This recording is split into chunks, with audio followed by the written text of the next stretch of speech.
Since part 2 of the documentary dropped, the reaction online has been rapid, sharp, and divided. Some say it exposes long-ignored industry dynamics, while others believe it blends commentary and rivalry in a way that makes it hard to separate storytelling from truth. Today we look at how fans, journalists, and industry insiders are responding, and what this means for part 3. The loudest reactions have come from viewers who were not around during the late 90s and 2000s. For them, the documentary acts like a primer on business influence in hip-hop. Many say they did not realize how intertwined music, fashion, liquor, television, and branding had become by that era. Comment threads describe Diddy as the face of the lifestyle movement, while Jay-Z is framed as the strategist moving quietly through partnerships, tech, and sports ventures. However, media critics have pointed out that documentaries always function through curation. What is shown is deliberate, and what is left out can shape the tone just as much. That is why part 2 is sparking debate rather than consensus. The documentary's treatment of allegations connected to Diddy continues to fuel discussion. Supporters of the film argue it is important to look at how media and public opinion change over time.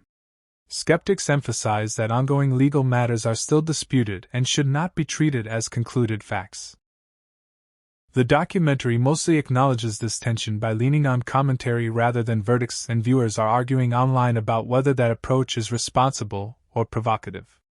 Jay-Z's inclusion has created another pocket of conversation. He is not portrayed as the central figure but as a comparison point for power and business evolution. Analysts say that comparison makes sense because both men pursued ownership in different ways. Fans point out that Jay-Z's modern moves in streaming, sports, and luxury are easier to evaluate because they are more recent and better documented than some of the early business experiments highlighted in Diddy's timeline. One theme emerging from online reactions is that people are rethinking the idea of rivalry. Many note that hip-hop rivalries were often framed as personal feuds, but the documentary suggests they were also about corporate strategy, branding, and access. That shift in perspective makes the story feel bigger than celebrity drama and more like a case study in culture shaping capitalism. Whether you support the film or criticize it, the reaction to part 2 proves that there is an appetite for stories that revisit music industry history without pretending it was simple. As people wait for part 3, the main question is whether the producers will lean further into business analysis or into cultural controversies. Either way, the conversation is not slowing down.